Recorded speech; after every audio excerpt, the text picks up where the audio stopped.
Diego of Brazil, I would say thank you so much.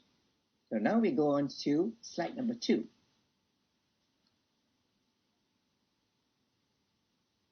Now, what are the main areas of civil liability in sports law? Civil liability. We are only talking about civil liabilities, okay?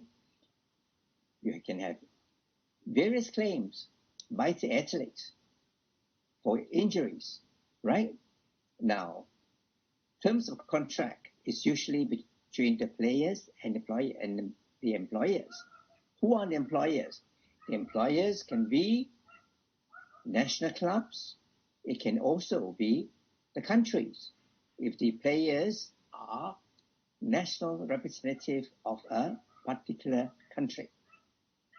Now, it could also be negligent due to field conduct, negligence, especially when we are based in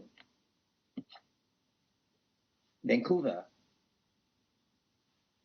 You will notice that in ice hockey competitions, you do find a lot of conflicts between players, even physical violence, and that can result in injuries between players, especially in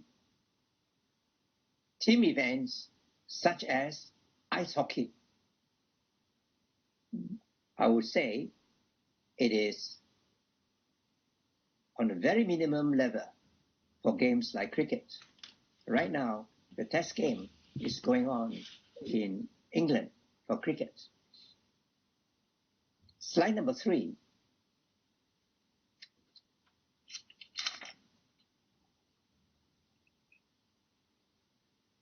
Slide number 3, we go on to the civil law, right? Civil law, the law of tort.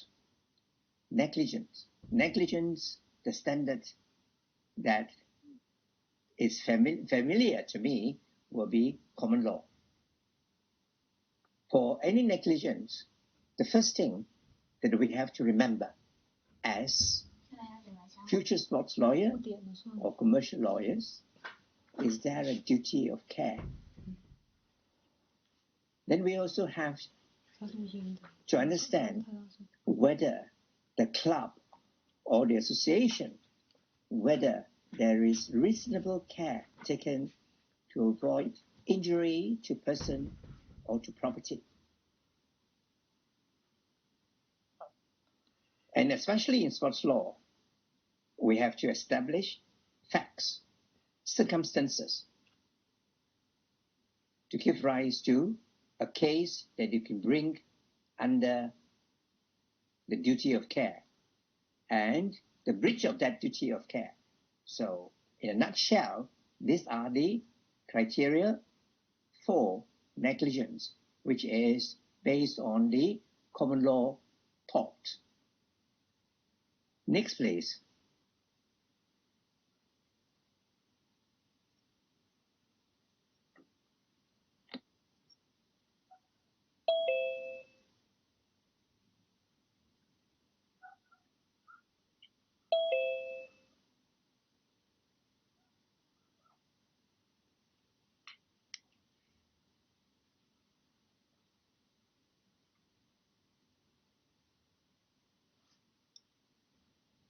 Now, duty of care in boxing match. Boxing is also an international game, as all of you know, boxing, right? Now, this is, you have a situation of a claim for breach of a duty of care due to boxing injuries. And it was successful against the governing body. You know why? Because at that material time, there were no proper medical facilities in place for any foreseeable injury sustained during the match. So the key point to know is no proper medical facilities, no presence of medical staff. In soccer match, anywhere in Europe, or in England, you do find the presence of medical team. Could be medical doctors, nurses, and physiotherapists. So in this case, the breach of duty of care could be established and was established. As why? The organizers did not institute proper medical facilities. As all of you know, whether it's boxing, wrestling, all these are very high tension sports that can easily give rise to physical injuries. Number 5, please.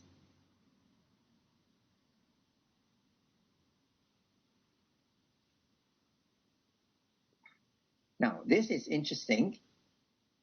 Even have rock climbing or wall climbing, and that is, there is a duty of care too.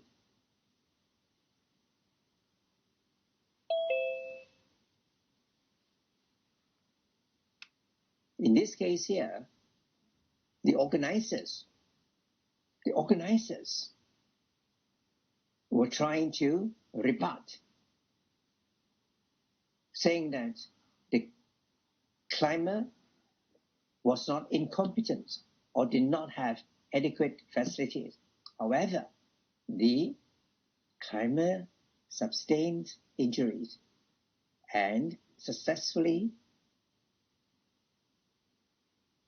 pursue a case against the center, because the center that was responsible for rock climbing or wall climbing was liable for deficiency or inadequate preparation in its safety equipment. Safety equipment. The center or the organizers was held liable. Slide number 6. Slide number 6, we go on to this case here, rugby case. As you know, rugby, the countries that are very good in rugby these days include the All Blacks of Australia, include the teams from England and from France. I don't know about Brazil. I have to ask my assistant professor, Diego, is rugby played in Brazil, Diego? No, it's not popular. It's not popular. It's not popular, okay. No, vicarious liability of the employer. Yeah. Isn't that interesting? A professional rugby player punch, right, deliberately and cause hurt to another player after whistle blow following a scrum, right? Scrum. You know what? I am sure you, all of you know, in rugby you have scrum, right? Now, it was fair and just to hold the employer vicariously liable, and it was an act done in the course of the player's employment by the club. Now, this is Employment Act. This is employment law. The employer of the rugby player was held to be responsible for his actions for causing hurt to another rugby player after the whistle was blown. Just imagine that. Vicarious liability. And this is a reported case, the Rugby Football Club. Now we have slide number 7.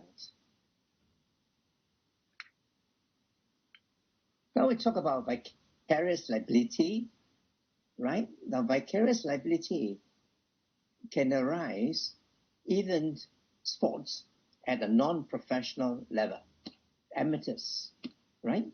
Now, this liability, in the absence of employer-employee relationships, as I mentioned before, amateurs clubs are not immune. The clubs do not need to be full-time employers of sports organizations. Amateurs, not professionals. That is quite clear, because as far as the law of tort and vicarious liability in employment law is concerned, the rules and regulations are equally applicable, regardless of whether it's a professional, full-time, or amateurs association. And this is a reported case in the UK Supreme Court. The UK Supreme Court is right now the highest court. Slide number 8. Now we have horse racing.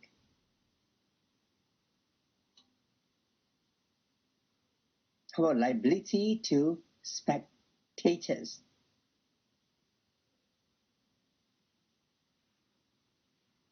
Now, isn't that interesting? This is a case of a horse voted during a Horse of the Year show, and a visitor, a paid spectator, was actually injured, and he sued the rider for negligence. He sued the rider for negligence. I think he ought to, in my submission, to sue the organizers of the club. Now, I'm a polo player, so I know all about horses and horse racing. And this actually took place twice, and I saw it. A horse bolted and went to the public highway and caused serious accidents. Twice. I saw that in Singapore twice. When a horse bolted, it is very dangerous. Now, the claim was dismissed. No breach of duty of care, as something in the nature of a reckless disregard of the spectator's safety must be proved. It's not easy. How are you going to prove this case against the rider when the animal bolted? Quite common.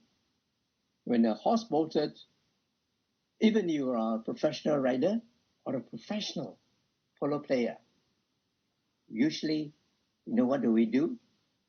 We jump out, because the horse could crash into a tree. Number 9.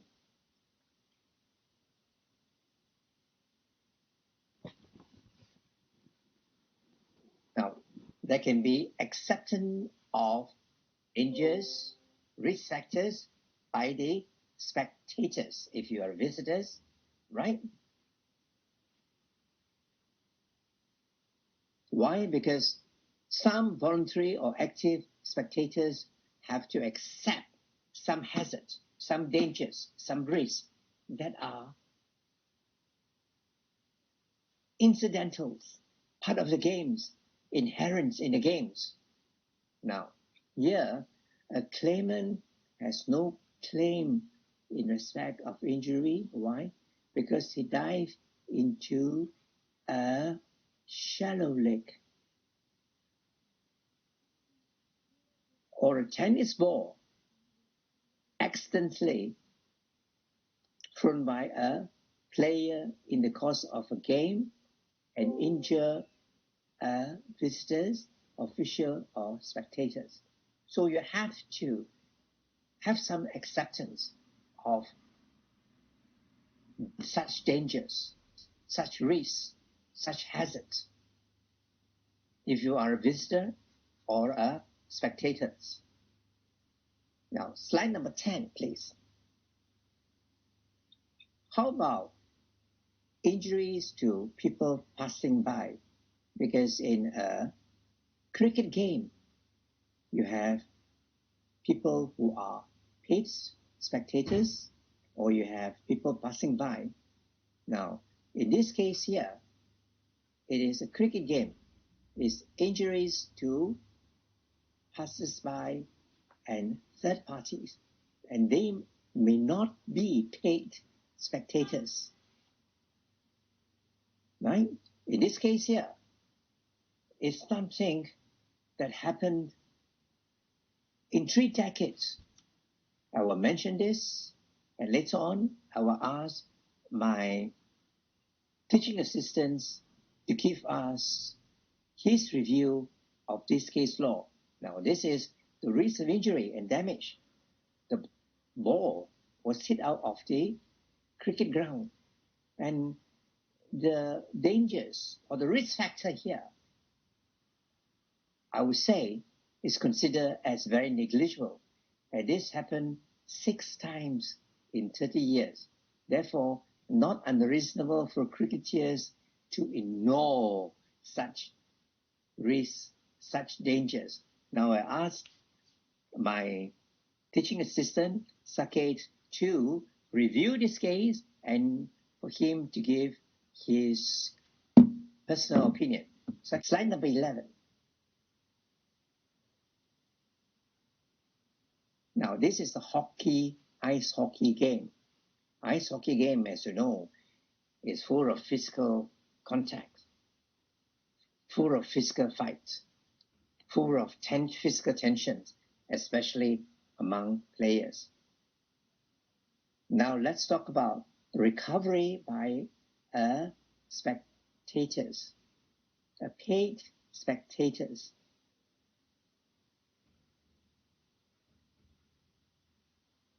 In the place I'm living now, Canada, ice hockey is religious. Ice hockey. What is ice hockey to Canada is soccer to England. Now, recovery by spectators.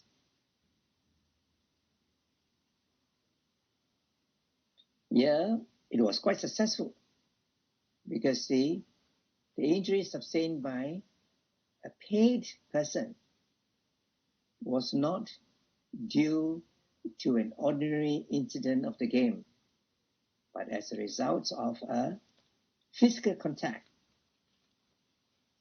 a fight between 2 ice hockey players in the ice rink.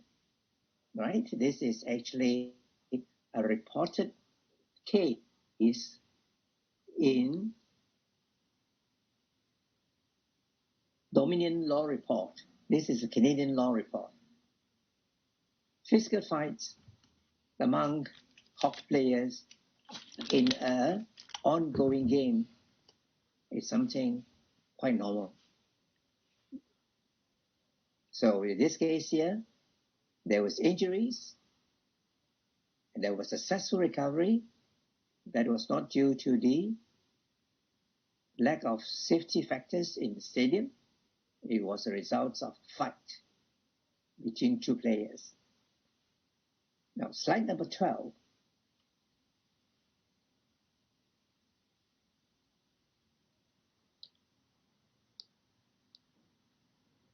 Now we talk about golf. Golf is going to be part of the Asian Games, I believe.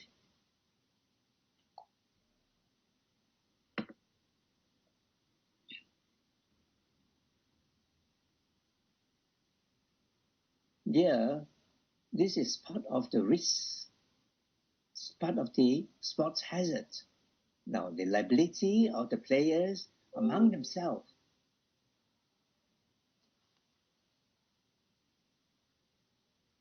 Here, a golfer hooked his ball off the tee, and then, as a result of this, another player was hit in the next fairway.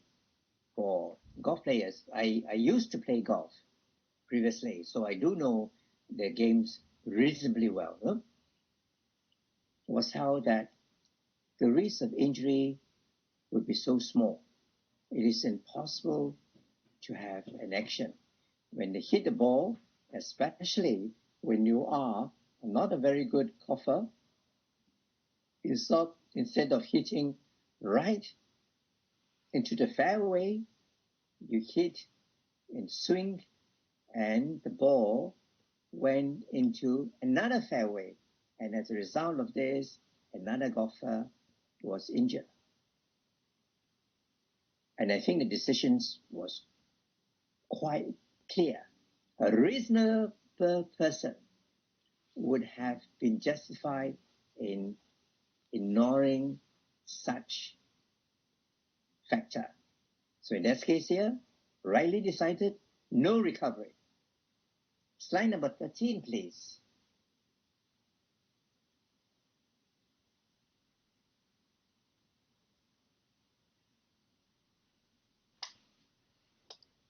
Now, what happened of further injuries when it was so intentional and so deliberate? So I'm still pursuing this slide, still on the factor of injuries sustained by players among themselves. Now, you see, if it is something done very intentionally, very deliberately to inflict injury, and that will be an excellent case for battery, for physical assault. This, sometimes you could see it on soccer field between clubs. There was deliberate punching, deliberate intention to inflict injury. Then, if that is the case, you can still go under the civil law, actions and negligence, and also for breach of reasonable duty of care. The injured player would therefore pursue civil law action. Why? Because civil law actions equate to damages, and damages equates to recovery in money terms. Slide number 14.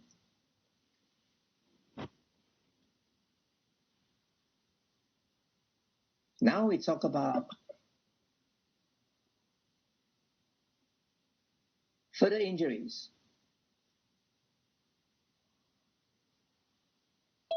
When a sports person,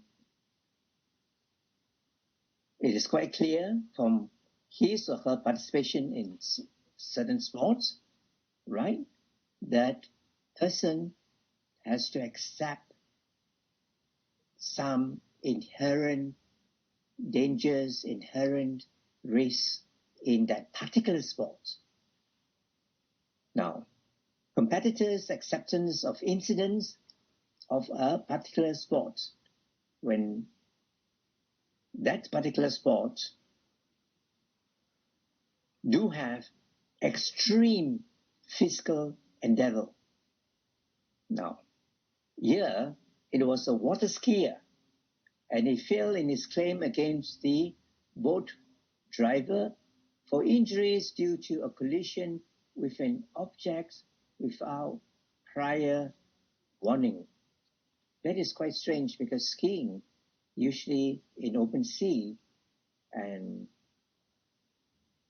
such objects ought to be foreseeable. I did some water skiing before when I was in a university, but I could not foresee that there could be such objects in open seas, especially in water skiing. So this is also a reported case. Slide number 15.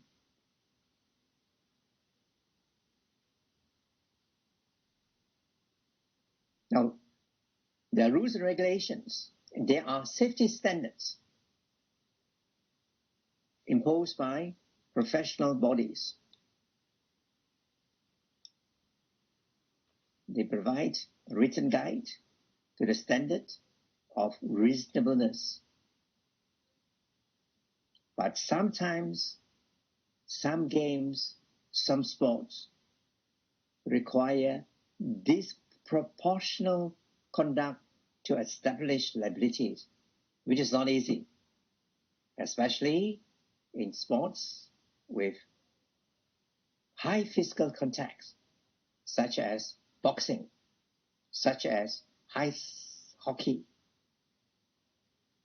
Then the standard ought to be a little different because of high level of physical contacts. Now we come to number 16. Now 16 is on, you can see here, horse racing.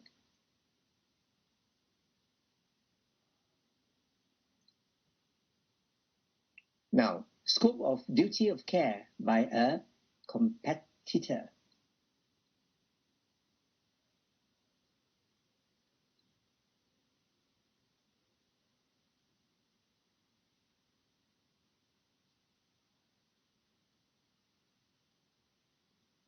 Here, a professional jockey was badly injured in an accident due to careless riding of two other riders, properly blocking his intended passage. Now, here, there was no claim, even though they were found to be guilty of carelessness by the jockey club. Even the club found the two other riders to be careless. The professional jockey could not take action. Okay? Now, just to let you know, in horse racing, and unique to horse racing, a female horse can run just as fast as a male stallion or male horse. And I've asked my Indian scholars, do you have horse racing in Mumbai? Sake? Or any one of you? Yeah. Do you have horse racing in Mumbai? I'm not actually aware of that, Professor. We have, sorry? There must be horse racing in India, isn't it? I'm quite sure. Yes, Professor, there is. Okay, good. Now, horse racing is a social game. It's a physical competitions among jockeys, and it's also a source of gambling, source of revenue, source of lottery, source of betting. And horse racing is a social game in many places, including Hong Kong, Singapore, England, New Zealand, etc., etc. Okay. Now, slide number 17. Liabilities of sports promoters and event organizers.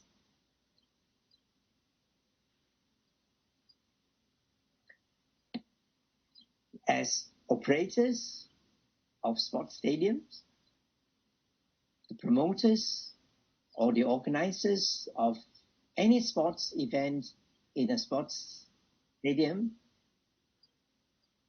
has to exercise reasonable care. Otherwise, there will be an action against the sports operators and organizers for breach of duty of care. But in any event, there are other areas in the law of tort. There must not be one nuisance. There must not be interference with another person or adjacent owner for enjoyment of his land. So in tort, the organizers, number one, have to exercise a duty of care to ensure safety of the venue. At the same time, must also ensure that there is no nuisance, the law of nuisance, and interference of the land use or the adjacent land use by the other owners. Slide number 18, please.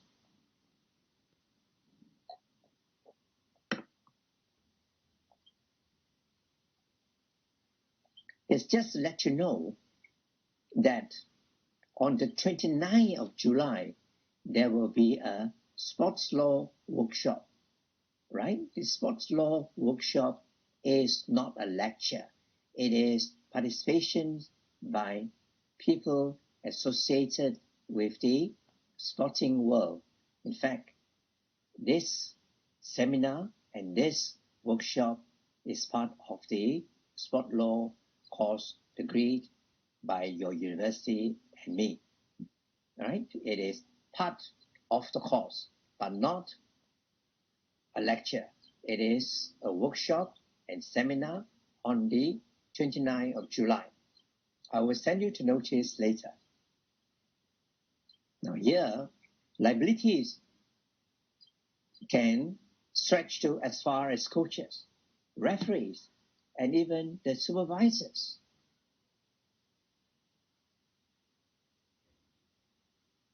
We always must remember this word, reasonable care, in imparting knowledge and skills.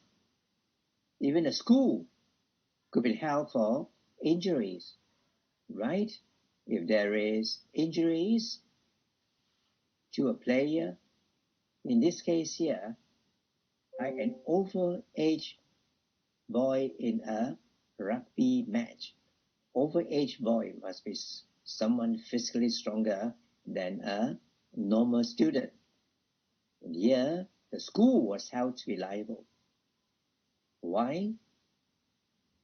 But if plaintiff make use of the smartly, in a very smart and intelligent way, that this was a breach of the England School Rugby Union's rules and regulation. Slide number 19.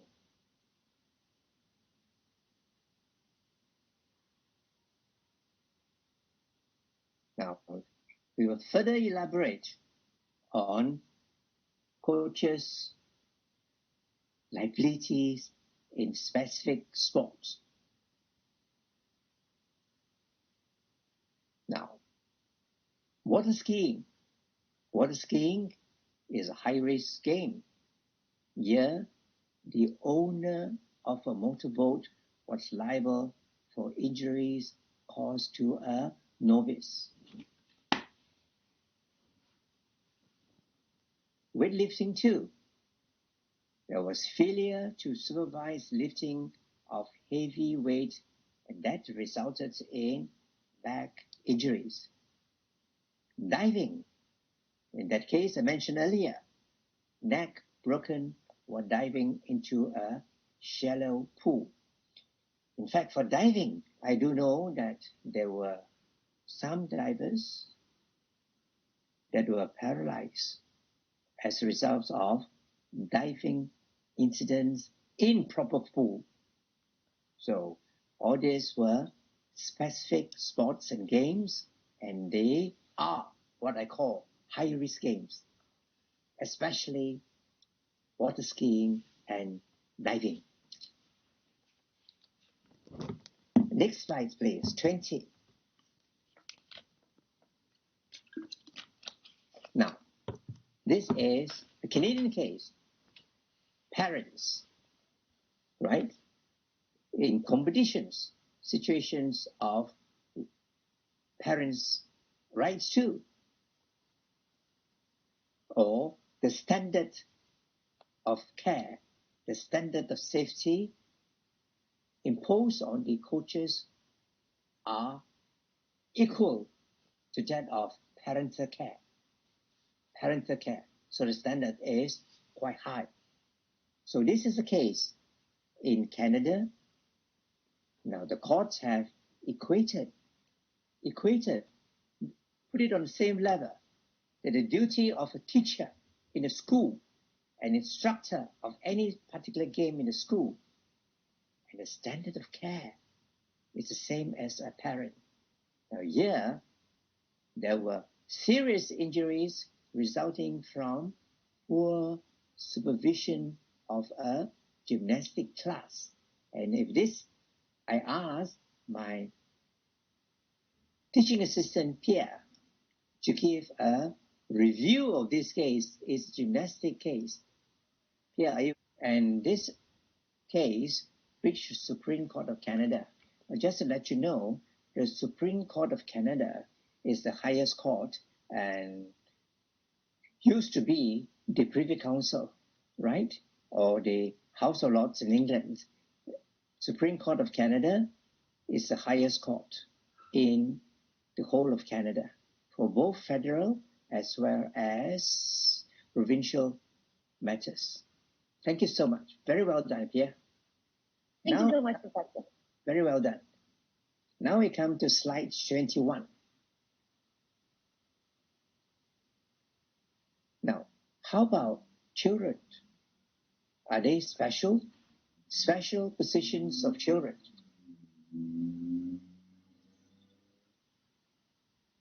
Now, should they be given special protection? And coaches have to ensure that the players under their care are reasonably safe because they are under the protective group, children.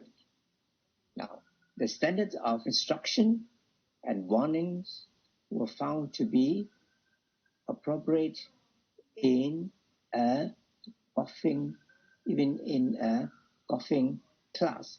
Now, with this, I will ask a volunteer. In fact, what's very nice of Nadini to volunteer to tell us more about the special positions of children. And this is an English case, I believe. Thank you, Professor. Yes, carry on, please. Good evening, everyone. I'm going to review the case Hammersley Gonzalez versus Redcar and CR Council. Facts of the case. The claimant attended the Lawrence Jackson Secondary School, which is run by the Redcar and Cleveland Borough Council, at the age of 12 in October 2007. The claimant was participating in a golf class being led by physical education teacher, Mr. Fowl. The group had 22 students who were all around the same age. The boys were transferred indoors in single file so that Mr. Fowl could see them all as they made their way to the course where they would play. They were instructed to keep the ball in one hand while holding the club halfway down the shaft, and they were not to swing the club or make any contact with anything until instructed to do so. On the field, one of the boys attempted a practice shot but missed the ball and fell. The claimant was struck in the face by his club. The claimant was unsuccessful in the court's initial decision. To the Court of Appeal, the defendant filed an appeal. Issue: whether the local authority was liable in negligence for an injury sustained to a pupil by another pupil. The judgment: the judge had determined that Mr. Fowl was unable to observe every student's behavior at all times. The judge determined that the accident would not have occurred if Mr. Fowl had maintained adequate watch or had positioned himself differently. The conclusion that Mr. Fowl could not have seen what had transpired and did not see it was not contested. Therefore, the only issue was whether or not it supported the conclusion that Mr. Fowl was negligent. Without an accusation regarding the staffing ratio, which had not been stated, the Court of Appeal found it impossible to understand how the claim might prevail. The judge concluded that there had not been sufficient or appropriate evidence of supervision. The boys, who were between the ages of 11 and 12, had previously taken golf lessons, were usually well behaved on this occasion, and there was no history of bad behavior. The boy who had swung the club took an entirely unexpected action. The Court of Appeal believed that closer supervision, having one or more additional teachers stand nearby to watch every action, was not reasonably necessary, despite the fact that the argument had not been raised. Given the situation, the system used by the school and implemented by Mr. Fowl was acceptable and met the minimum standards that could have been expected. Thank you. Do you agree with the decisions? Yes, Professor, I agree to the decision. Why? So because as it said that it was not very reasonable to have two or more additional, it was not foreseen before that it should there that additional teachers should be there to see and notice every pupil's action. So yeah, that's why. Yes, I do agree with you because there is no game in the world, no sports in the world that you can be guaranteed no risk factors, no harm, no hazards. Now, slide number 22, please.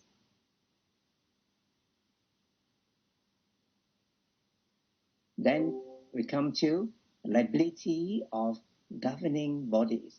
Governing bodies can be clubs, can be at national level too. Now, we do have to note the professional expertise of sports doctors and the equipment available to them at the boxing ring or the soccer match. They have to be adequate. Otherwise, the sporting body would be liable. Now, this is a binding case. Liability of the governing bodies, and they are the professional national sports federations. Now, the last slide is slide number 23. Is thank you. This is lecture number 10, the final lecture, and I thank all of you for participating in this first ever law course in India. And I also have to thank you on behalf of my teaching assistants, Diego Alonso, who is from Brazil. Obrigado, Senor Alonso. And also to Betty Ho, who is a female soccer player. On behalf of Betty too, Betty helps me with some technical and design concept.